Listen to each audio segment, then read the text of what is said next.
Students, आज हामी फेरि तपाईहरुलाई एउटा अर्को भिडियो लिएर आएका छौं। हामीले जस्ट योभन्दा अगाडिको अघिल्लो भिडियोमा स्ट्याटिस्टिक्सको असाध्यै इम्पोर्टेन्ट टपिक्सको बारेमा कुरा गरेका थियौं, जुन स्क्युनेस, कुर्टोसिस र मुभमेन्टको बारेमा भर्खर योभन्दा अघिल्लो भिडियोमा सुरु गरेका थियौं। त्यसमा हामीले स्क्युनेसको बारेमा केही त्यसको बेसिक रुल सम्बन्धी कुरा गरेको हो। राइट स्टुडेन्ट्स, हामी स्ट्याटिस्टिक्समा छौं। गुड, हाम्रा भिडियोहरू स्ट्याटिस्टिक्ससँग रिलेटेड भिडियोहरू आउँदैछन् र योभन्दा अगाडि भइरहेका छन्। विशेष गरी स्ट्याटिस्टिक्सको सबै स्ट्याटिस्टिक्समा काम लाग्ने इम्पोर्टेन्ट कन्टेन्टहरू आउँदैछन्। बट मैले बेसिकली स्टुडेन्ट्सहरूको रिक्वेस्टमा मैले विशेष गरी बिजनेस स्ट्याटिस्टिक्सको कोर्सलाई फलो गरेर त्यसै अनुसारको कन्टेन्ट मैलेमा आधारित रहेर भिडियोहरू ल्याउने गरेको छु। सो त्यसैले स्टुडेन्ट्स, हामी विशेष गरी बिजनेस स्ट्याटिस्टिक्सको कन्टेन्टमा ओरिएन्टेड छौं। राइट स्टुडेन्ट्स, मैले योभन्दा अगाडि पनि भनेको थिएँ कि स्क्युनेस, कुर्टोसिस र movement it is very important topics for business statistics, right? So अब स्क्युनेसको बारेमा हामीले स्क्युनेस कसरी क्याल्कुलेट गर्ने, स्क्युनेस भनेको के हो भन्ने बारेमा एकदमै क्लियरली योभन्दा अघिल्लो भिडियोमा हामीले भनिसकेका छौं। तपाईहरु त्यो भिडियोलाई हेरिसक्नु भएको छ मलाई लागेको छ। ओके, आज हामी त्यही स्क्युनेसको बारेमा, स्क्युनेसको अब केही इक्जाम्पल, जस्तै स्क्युनेस क्याल्कुलेसन गर्ने हामीसँग दुई तीनवटा मेथड, जनरली हाम्रो कोर्सले समेटेको तीनवटा मेथड, पियर्सन, त्यसपछि आएर हामीसँग अर्को बोलाइज र अर्को आएर हामीसँग मोमेन्ट मेथड। यस स्टुडेन्ट्स, यो तीनवटा मेथडबाट स्क्युनेसको कोएफिसिएन्ट क्याल्कुलेसन गर्न सकिन्छ भनेर हामीले योभन्दा अगाडिको भिडियोमा भनेका छौं। ओके, त्यसपछि स्क्युनेसको फर्स्ट मेथड पियर्सन मेथडबाट कोएफिसिएन्ट स्क्युनेस क्याल्कुलेसन गर्नलाई त्यो सम्बन्धीको रुल्स हामीले अगाडि भनिसकेका छौं। यस, त्यसो भए आज हामी त्यही पियर्सन मेथडबाट कसरी कोएफिसिएन्ट अफ स्क्युनेस क्याल्कुलेसन गरिन्छ भनेर त्योसँग सम्बन्धित केही इक्जाम्पलहरु हामी सल्भ गर्नेछौं। ओके, तपाईहरु हामीसँगै रहनु होला। हाम्रो च्यानलमा सब्स्क्राइब गर्नु होला, लाइक गर्नु होला, शेयर गर्नु होला हाम्रो भिडियोहरुलाई, र केही योसँग म्याथमेटिक्ससँग रहेको यो सब्जेक्टसँग अथवा अन्य कुनै कन्टेन्टसँग, म्याथमेटिक्सको अन्य कन्टेन्टसँग लागेका केही जिज्ञासाहरु छ भने हामीलाई कमेन्ट गर्न नबिर्सनु होला। अब आज हामीले सुरु गर्ने क्लास भनेको Karl Pearson coefficient of skewness जुन मेथड छ, त्यो मेथडबाट कोएफिसिएन्ट अफ स्क्युनेस कसरी क्याल्कुलेसन गर्ने भनेर त्योसँग रिलेटेड हामी एक दुईवटा केही इक्जाम्पलहरु गर्दै छौं। ओके, आउनुस् अब त्योसँग पहिलो example. Okay, first example, this example, yes student, here this is our problem. That means this is a given distribution. That means एउटा डेटा दिएको छ। यो डेटाबाट हेर्नुस् त, calculate Karl Pearson coefficient of skewness and interpret it by. That means we have to calculate here coefficient of skewness. We are going to calculate here coefficient of skewness by which method? It means Karl Pearson method, right? Coefficient of skewness निकाल्ने Karl Pearson method use गरेर coefficient of skewness find गर्नु छ। And also we have to interpret it. That means the result कस्तो खालको आयो, त्यो रिजल्टले कस्तो खालको स्क्युनेस भन्छ भनेर त्यो स्क्युनेसलाई इन्टरप्रेट गरेर, त्यो रिजल्टलाई इन्टरप्रेट गरेर कस्तो टाइपको स्क्युनेस हो भनेर हामीले भन्नु छ, राइट? ओके, नाउ स्टुडेन्ट्स, मैले यहाँनिर कन्टिन्युअस डेटाको बारेमा यहाँ बनाएको छु, right? You can do easily that individual data and discrete data. मैले एउटा एक्जाम्पल कन्टिन्युअस डेटाको बनाएँ। देन सल्युसनमा now we have to do here calculation of skewness. Then this given data written into vertical form, right? Here 0 to 10, 10 to 50, 6, 11 and 11. Students, here this is our given data. Now we are going to calculate the coefficient of skewness. Okay, त्यसो भए अब हामीले के बुझौं भने यो डेटाबाट coefficient of skewness त्यो पनि कार्ल पियर्सन मेथड युज गरेर त्यो निकाल्दै छौं। त्यसको लागि फर्स्टमा हामी के बुझौं भने What is the relation? That means what is the main formula relation to calculate the coefficient of skewness by Karl-Pearson method? So that means here हामीले यो भन्दा अघिल्लो भिडियोमा भनेका छौं SKP coefficient of skewness निकाल्ने formula SKP equals to mean minus mode by standard deviation. That is the main formula of Karl-Pearson method to calculate coefficient of skewness. And next also we have SKP equals to 3 mean minus median by standard deviation. These two relation are used to calculate the coefficient of skewness in Karl-Pearson method. Right? You correct clear one very first one. Then to calculate the coefficient of skewness from these data in which formula is appropriate. यो कुरा थाहा पाउन पुरा जरुरी छ. That means यो डेटाबाट coefficient of skewness निकाल्न कुन फर्मुला युज गर्दा ठीक हुन्छ भन्ने कुरा चाहिँ क्लियरिफाई हुनु पर्यो. त्यो के हो त्यो आधार फर्मुला कुन मेथड के रे कुन रिलेसन युज गर्ने त्यो क्राइटेरिया के हो कसरी हामीले त्यो चुज गर्ने how can we choose the appropriate rules here appropriate formula to calculate coefficient of skewness. That is most important things. Right, यसको बारेमा मैले अघिल्लो भिडियोमा भनिसकेको छु त्यो पनि फेरि म एकचोटि दोहोऱ्याउँछु हेर्नुस् त. जनरली पियर्सन मेथडमा coefficient of skewness निकाल्ने फर्मुला भनेको हाम्रो मेन फर्मुला यो हो first formula we use this formula यो हामीले युज गर्छौं राइट. बट कहिलेकाहीँ यो सेकेन्ड फर्मुला युज गर्छौं भनेर भनेको छ.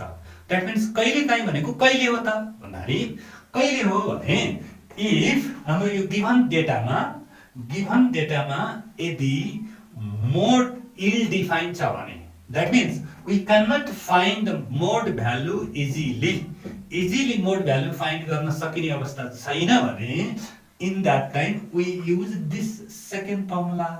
Very clearly. Keep in mind. फेरि हेर्नुस् त यदि यो डेटामा हाम्रो क्वेशनमा हाम्रो डिस्ट्रिब्युसनमा मोड इल डिफाइन छ भने दैट मिन्स के हो मोड इल डिफाइन भन्नाले जनरली मोड इल डिफाइन मिन्स मोड बिरामी पर्यो भन्नुस् न है.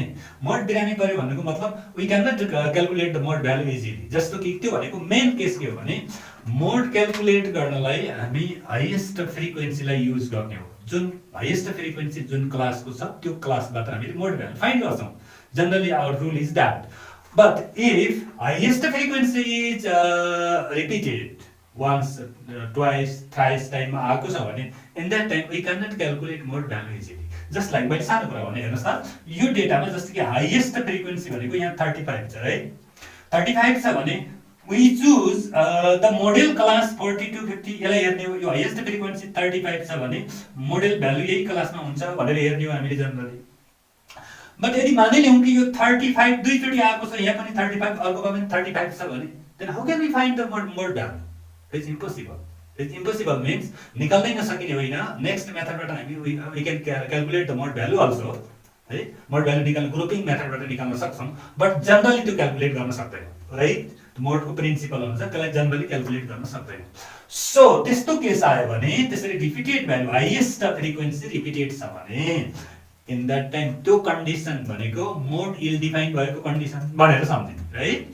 त्यसो भए हेरौँ स्टुडेन्ट्स अब यो डेटामा हाईएस्ट फ्रिक्वेन्सी रिपिटेड छैन एकचोटी मात्रै छ. सो त्यसो भए we conclude that we can find the mode value easily. एकदमै मोड भ्यालु एकदम क्लियरली निकाल्न सक्छौं. त्यसो भए कुन मेथड युज गर्ने त? Okay you clear that first method यो क्वेशनको लागि फर्स्ट मेथड युज गर्छौं. कहिलेकाहीँ मात्रै जस्तो मोड इल डिफाइन छ भने यो सेकेन्ड मेथड युज गर्छौं. Keep in mind. ओके त्यसो भए वी कन्क्लुड हामीले एउटा डिसिजन गर्यौं कि यसबाट यो डेटाबाट कोएफिसिएन्ट अफ स्क्युनेस फाइन्ड गर्नलाई we use this method right. त्यसो भए यसभित्र के छ त ल हेर्छौं. यसभित्र हामीलाई निकाल्नु पर्छ हेर्नुस् त यहाँ एकदम very clearly x bar that means mean निकाल्नु पर्यो very clearly. Then next mode निकाल्नु पर्छ. And next भनेको standard deviation very clearly. त्यो तीनवटा टपिक्स तीनवटा कुरा हामीले क्लियर गर्नु पर्यो. यो सबै कुरा मेन मोड स्ट्यान्डर्ड डेभिएसन यो प्रिभियस लेक्चरहरुमा हामीले दिइसकेका छौं राइट भन्नाले यो भन्दा प्रिभियस नलेज हाम्रो इट मिन्स मेन क्याल्कुलेसन गर्ने मेथड कन्टिन्युअस डेटाबाट मेन क्याल्कुलेट गर्नलाई हामीसँग धेरै तरिकाले direct method shortcut method step deviation मेथडबाट युज गर्छौं अनि मोड क्याल्कुलेसन गर्ने method we have already done then standard deviation पनि स्ट्यान्डर्ड डेभिएसन क्याल्कुलेसन गर्नलाई पनि direct method shortcut method step deviation method यिनी मेथडबाट हामीले यो निकाल्न सक्छौं बट फेरि अब कन्फ्युजन हुन्छ स्टुडेन्ट्स यहीँनिर हामी मैले पहिले मेजर अफ सेन्ट्रल टेन्डेन्सी को भिडियोहरुमा त्यो क्लासमा मैले भनेको थिएँ the selection of a method is the most important things to calculate the problem right method selection गर्न यदि appropriately हामीले जानेनौं भने सकिएन भने त्यो प्रब्लम सजिलै सल्भ गर्न सक्दैनौं that is our problem right त्यसैले हामीले एकदम क्लियर हुनुपर्ने कुरा के हो भने कुन कस्तो टाइपको प्रब्लममा कुन मेथड युज गर्ने that is the main thing right यसको बारेमा मैले मेजर अफ सेन्ट्रल टेन्डेन्सी को क्लासहरुमा धेरै कुरा भनिसकेको छु तपाईहरुले कन्फ्युजन हुनुहुन्छ भने तिनी भिडियोहरु भिजिट गर्नु होला ओके अब जस्तो हामीसँग डेटा यो छ हामीलाई चाहिएको छ main mode standard deviation in which method जस्तै मेन निकाल्नलाई पनि तीनवटा मेथड छ अनि स्ट्यान्डर्ड डेभिएसन निकाल्नलाई पनि तीन चारवटा मेथड छ त्यसै which method is appropriate that is the main thing right त्यसैले कुन मेथड युज गर्छौं त होला मेन क्याल्कुलेट गर्नलाई जस्तै मेन जुन मेथडबाट क्याल्कुलेट गर्यो स्ट्यान्डर्ड डेभिएसन पनि त्यही मेथड युज गर्नुपर्छ राइट सजिलो हुन्छ ओके अब जस्तो मेन क्याल्कुलेट गर्नलाई डाइरेक्ट सर्टकट र स्टेप डेभिएसन मेथड भन्यो तर के हो रुल्स मैले फेरि थोरै रिपिट गरे direct method main calculation main अथवा स्ट्यान्डर्ड डेभिएसन क्याल्कुलेसन गर्नलाई डाइरेक्ट मेथड त्यति बेला युज गरिन्छ जति बेला हाम्रो डेटाको साइज स्मल हुन्छ स्मल साइज अफ डेटा छ भने डाइरेक्ट मेथड युज गर्छौं त्यसपछि सर्टकट मेथड भनेको अलिकति धेरै स्मल पनि छैन धेरै ठुलो पनि छैन मिडियम साइजको डेटा छ भने सर्टकट मेथड युज गर्न सक्छौं right and then step deviation भनेको लार्ज साइजको डेटामा स्टेप डेभिएसन मेथड युज गर्छौं किप इन माइन्ड यहाँनिर स्टेप डेभिएसन मेथडले क्याल्कुलेसनलाई एकदम सिम्पल बनाउँछ एकदमै सरल बनाइदिन्छ है त्यसैले हामीले लार्ज साइजको डेटालाई स्टेप डेभिएसन युज गर्यौं भने our calculation become very easy right so हामीलाई यहाँ धेरै कुरा बनाउनु छ हेर्नुस् है जस्तो कि एउटा मात्र मिन मात्र क्याल्कुलेसन गर्नुपर्ने भइदिएको भए we can use direct method also केही फरक पर्दैन थियो डाइरेक्ट मेथडबाटै आउँथ्यो अथवा अर्को हाम्रो सर्टकट मेथडबाट पनि क्याल्कुलेसन गर्न सक्थौं केही समस्या थिएन बट हामीले त अब यो अहिले क्याल्कुलेसन गर्नलाई मिन पनि क्याल्कुलेसन गर्नु छ मोड पनि क्याल्कुलेसन गर्नु छ अनि स्ट्यान्डर्ड डेभिएसन पनि निकाल्नु छ यो तीनवटै भ्यालु क्याल्कुलेसन गर्नलाई त हामीले के हेर्नु पर्यो भने तीनवटै कुरा एकदम सिम्पल वेबाट कसरी आउँछ कसरी फास्ट बनाउन सक्छौं त्यो हेर्नु पर्यो राइट त्यो भनेको हामी मात्रै त्यहाँ पाउँछौं जहाँ स्टेप डेभिएसन मेथड युज गर्छौं राइट त्यसैले हामीले म्याक्सिमम यिनी कुराहरुमा अलि यो लार्ज साइजको डेटा छ भने स्टेप डेभिएसन मेथड युज गरौँ it becomes very easy right त्यसो भए हेर्नुस् त ल हामी त्यो क्याल्कुलेट गरौँ मेन क्याल्कुलेसन गर्छौं हामी step deviation what is the step deviation हेर्नु step deviation a plus summation f ds by n into x this and mode calculation गर्ने पहिला मोडेल क्लास फाइन्ड गर्छौं त्यसपछि मोडेल क्लास फाइन्ड गरिसकेपछि l plus f1 minus f0 over 2 f1 minus f0 minus f2 into x to calculate mode and next standard deviation calculation गर्नलाई but this summation f ds square by n minus summation f ds by n whole square into by x right okay these are the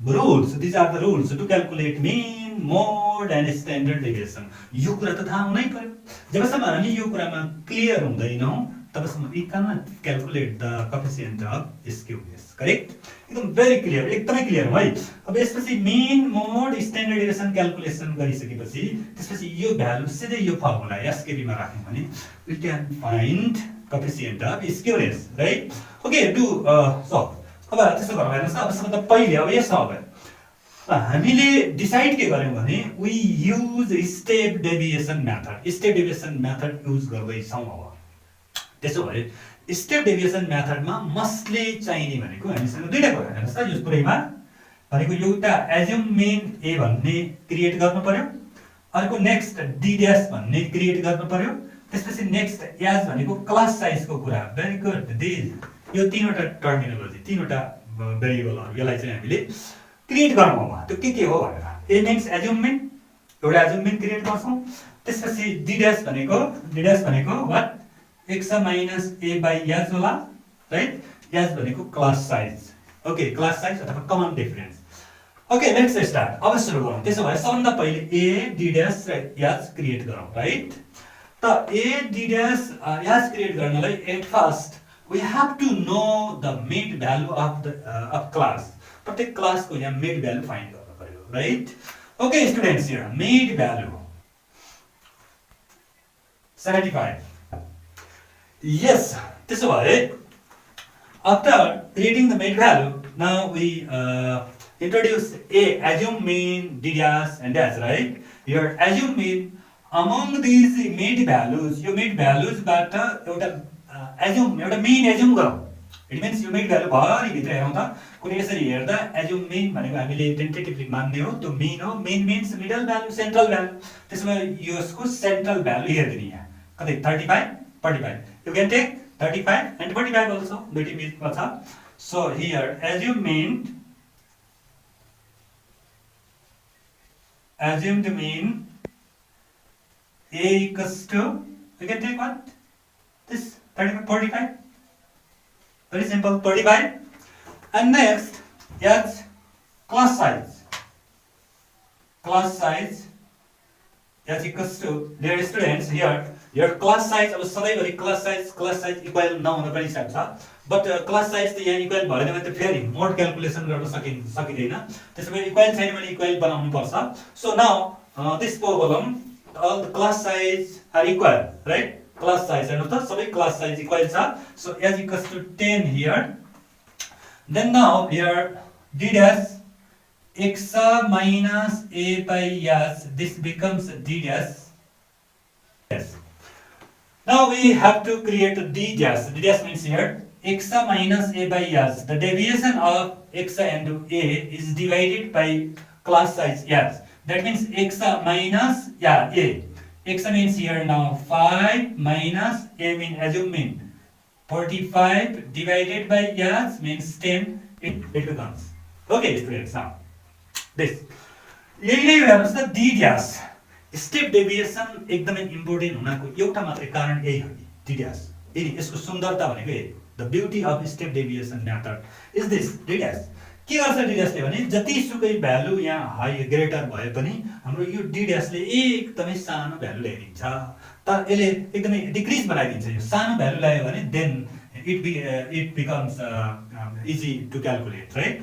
यसले अब हामीले calculation गर्न एकदमै easy बनाउँछ। So त्यसो भए यहाँसम्मको कुरा भयो।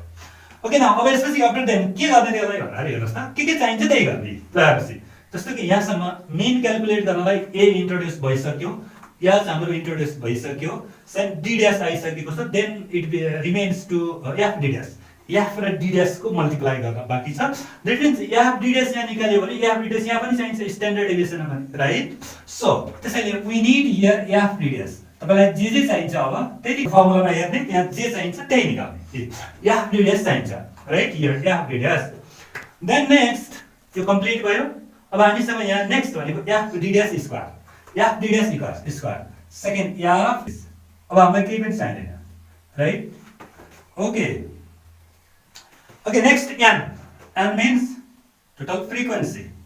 Frequency, this sum of frequency n. Then what is the n of this total sum calculation garyo bhane then we get, yes, the sum of frequency n equals to here 141, and then we need here f d dash. It means f d dash means the product of f and d dash. Very good students, here f means this column here, these all are frequencies, and d dash is d dash are these, यो column हाम्रो d dash को Then we have to do here f and d dash, product of f and d dash. Multiply गर्ने हेर्नुस् त, जस्तो कि f र यो d dash ले multiply गर्नुस्. f d dash भनेको -20 भयो. And similarly, yes, this. And next column f d dash square. f d dash square means this is little difficult here. f d dash square भन्नाले कहीं confuse के भइदिन्छ भने पहिला d dash square निकाल्ने कि भन्ने हुन सक्छ. त्यसरी बनाउँदा अलिकति यो फेरि एउटा कलम थपिन्छ यसले. त्यसैले भेरी इजी कुरा के हो भने यो f d dash square निकाल्नलाई तपाईको यो f d dash भन्ने हामीसँग भ्यालु अलरेडी आइसक्यो यहाँ f d dash. अब यो f d dash मा एउटा अर्को नेक्स्ट भ्यालु यो d dash भन्ने भ्यालुलाई प्रोडक्ट गर्दिनु भयो भने we get f d dash square, right? यो कुरा सम्झ्यौं है. इट मिन्स यो धेरै ठाउँमा युज हुन्छ. जस्तो कि मानिलिनुहोस् यहाँनिर f d dash multiply again d dash गर्यो भने त in mathematically this becomes f d dash दुईटा f d dash square हुन्छ, राइट? त्यसो भए हामीलाई इजी के हुन्छ भने हामीसँग f d dash पनि अलरेडी छ अनि d dash पनि छ. then we can product that value, right? त्यो दुईटालाई त प्रोडक्ट गर्न सक्यौं के र. त्यसैले हामीले यसलाई प्रोडक्ट गर्दिने सजिलैले.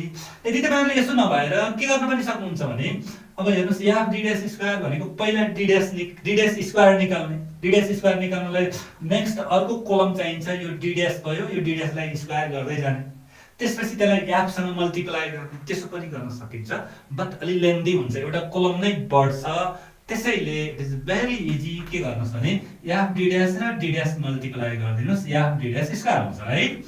सो दिस यो दुईटालाई मल्टिप्लाई गर्नुस्, f d dash into d dash, this becomes, yes students here, then we need sum of these f d dash, because here we need summation of f d dash and then summation of f d dash square. त्यो value हामीलाई चाहिन्छ. त्यसैले यो दुईटाको some गर्दै गरौँ त. this summation of f d dash, यो f d dash भरिको सबै भ्यालुलाई सम गर्दियो भने it becomes 26, right? then next sum of सबैको सम गर्नुभयो भने सबैलाई जोड दिनु भयो भने 16 यो भ्यालु आउँछ.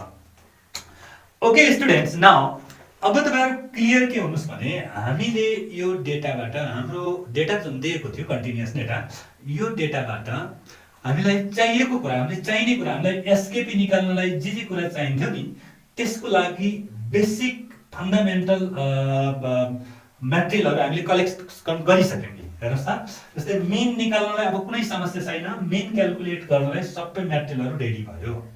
त्यसपछि स्ट्यान्डर्ड डेभिएसन क्याल्कुलेसन गर्नलाई पनि सबै मटेरियलहरु रेडी भयो. देन मोडको लागि अलिकति प्रोसेस फरक छ. त्यसैले फर्स्टमा अब के गर्ने भने then now calculate the mean and standard deviation. अब मिन र स्ट्यान्डर्ड डेभिएसन क्याल्कुलेसन गरौँ यसबाट. देन त्यसपछि मोड क्याल्कुलेसन गरौँला. त्यसपछि एसकेपी आउँछ, right? Okay, now at first गरौँ त भन्दाखेरि मिन क्याल्कुलेसन गरौँ, right? This mean equals to a plus h, right? This is our formula to calculate the mean. Then it is very easy that they put the value here. A as you mean 45. This means 26. This 26 divided by n. N we have 141. This into h. Class size is also given here 10.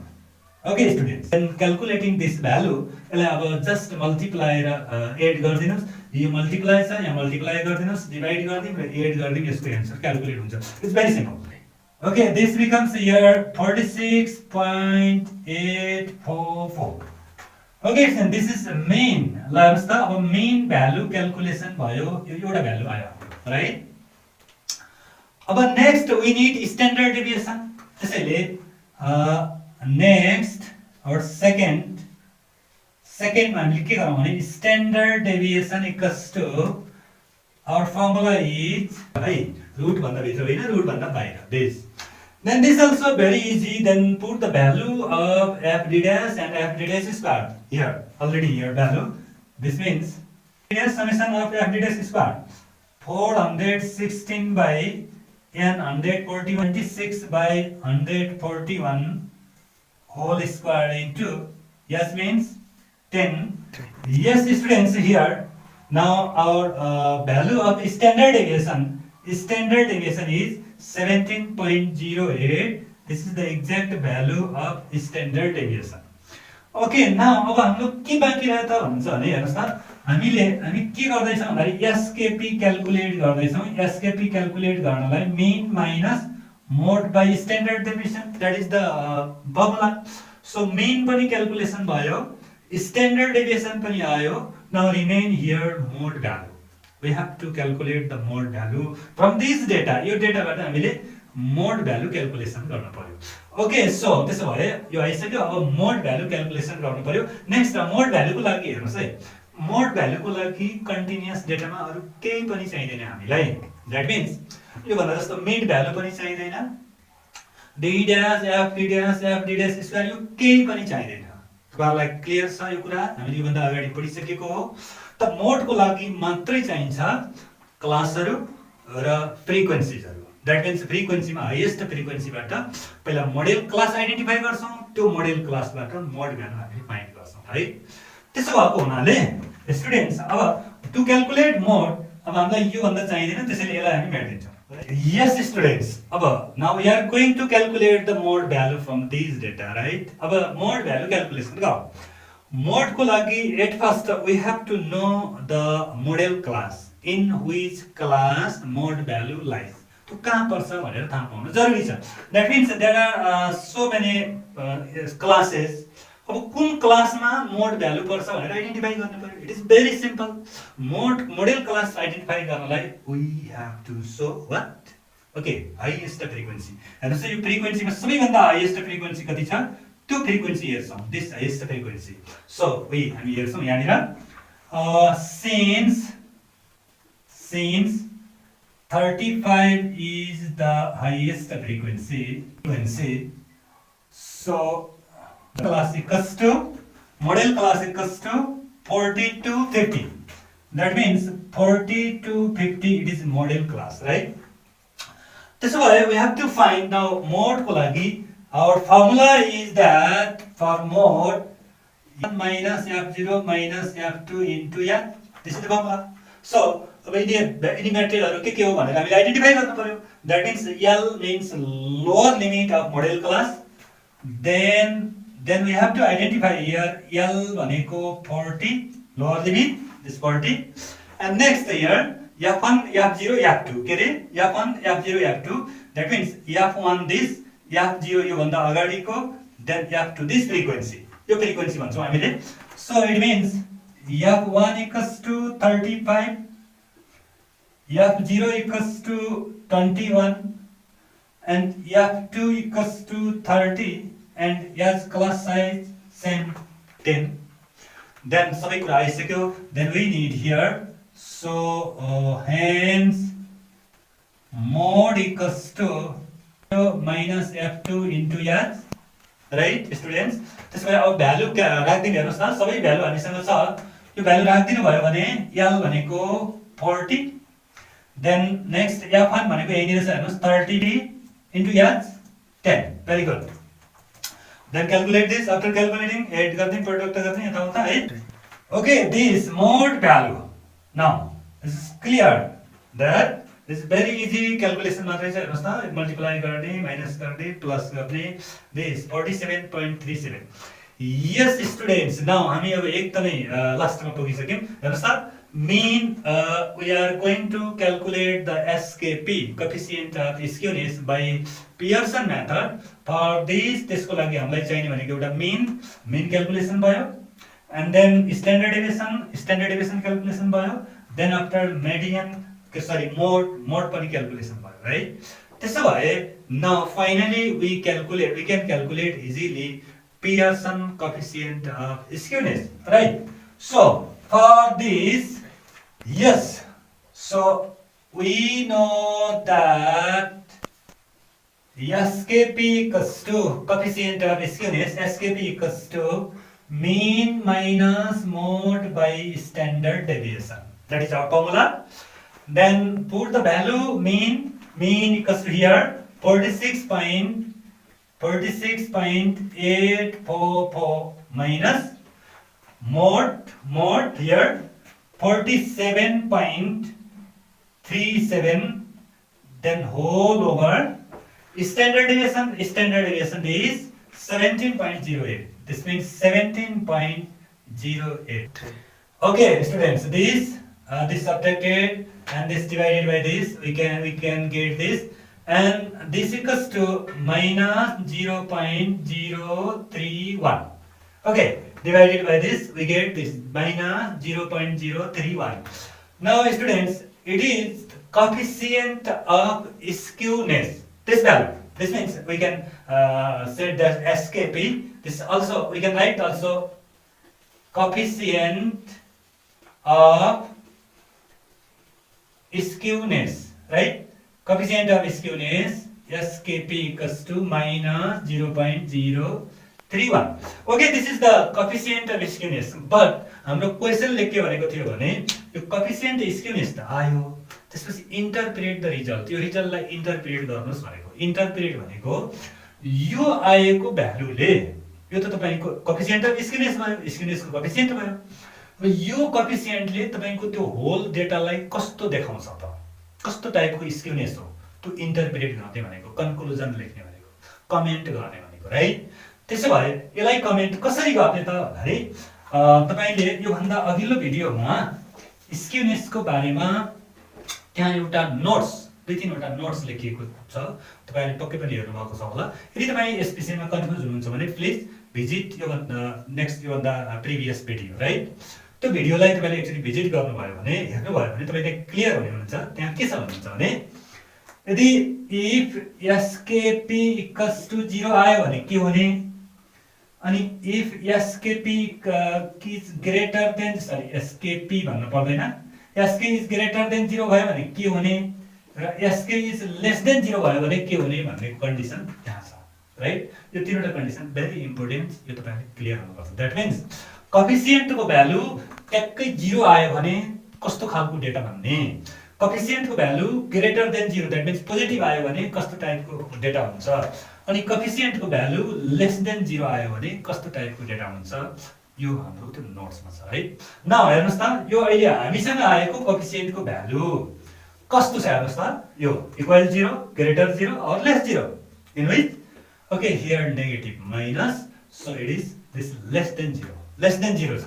Since त्यसैले हामीले अब के भन्नु पर्यो भने here हामी लेख्नु पर्यो here SKP equals to minus 0.031 यो आएको छ, which is less than 0, जुन भ्यालु के छ त भन्दाखेरि नेगेटिभ हो, नेगेटिभ भ्यालु छ, लेस देन 0 छ। त्यसो भए सो द डिस्ट्रिब्युसन इज कस्तो हुने भयो, नेगेटिभ के रे, नेगेटिभ लेस देन 0 छ भने यसलाई हामी भन्छौँ कस्तो हुन्छ रे, लेफ्ट स्क्युड, लेफ्ट और अथवा लेफ्ट नभनेर हामी के पनि भन्छौँ negative, negative skewed. This is the comment or nature, nature भने यो इट मीन्स यो एसके को भ्यालु कोएफिसिएन्ट चाहिँ लेस देन 0 भएपछि हाम्रो स्क्युनेस त्यो डेटा कस्तो हुन्छ, कतातिर स्क्युड भयो भन्दा लेफ्टतिर स्क्युड भयो भनेको, अथवा नेगेटिभ स्क्युड भयो भनेको। यदि हाम्रो यो पोजिटिभ भएको भए पोजिटिभ स्क्युड, राइट स्क्युड हुन्थ्यो, अनि यदि इक्वल्स टु 0 भइदिएको भए एसके को भ्यालु 0 भइदिएको भए त्यो डेटा सिमेट्रिकल हुनेवाला थियो, राइट?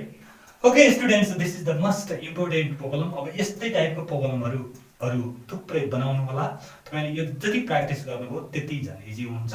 ओके, त्यो प्र्याक्टिस पनि एकातिर छ, अर्कोतिर के भने कुनै पनि यो प्रब्लम बनाउँदै गर्दा यसलाई क्लियरली एउटा माइन्ड मेकअप, एउटा फ्रेमवर्क पहिले नै रेडी बनाउनु पर्छ कि म के निकाल्दै छु, त्यो निकाल्नको लागि डेटा कस्तो टाइपको छ, यो डेटामा के कुरा निकाल्ने हो, अनि कुन मेथड युज गर्ने हो, यो कुरा तपाईहरुले क्लियरली पहिले फ्रेमवर्क बनाउनु भयो भने तपाईको जति सुकै गाह्रो प्रब्लमलाई पनि इजिली क्याल्कुलेट गर्न सक्नुहुन्छ। र त्यो प्रब्लम अनुसार according to the problem you have to select the method, that is very important things, right? यदि त्यो प्रब्लम अनुसारको तपाईले मेथड सिलेक्ट गर्न सक्नु भएन भने तपाईले क्याल्कुलेसन गर्दै गर्दै जाँदा त्यो फसिन्छ एक ठाउँमा, त्यसलाई हामीले क्लियरली हामीले सोलुसन निकाल्न सक्दैनौँ, राइट? यो हाम्रो स्ट्याटिस्टिक्सको त्यस्तो खालको विशेषता छ। त्यसैले सबैभन्दा पहिले मेथड सिलेक्सनमा एकदमै ध्यान दिनु होला, त्यसलाई क्लियर ल्याउनु होला। हाम्रो भिडियो हेर्दै गर्नु होला र कतै केही कन्फ्युजन छ भने प्लिज हामीलाई कमेन्ट गर्नु होला, हाम्रो च्यानललाई सब्स्क्राइब गर्नु होला, लाइक गर्नु होला। ओके, आजलाई यति नै। हामी नेक्स्ट अर्को दिन हामी यसैसँग रिलेटेड केही अरू भिडियो लिएर आउनेछौँ।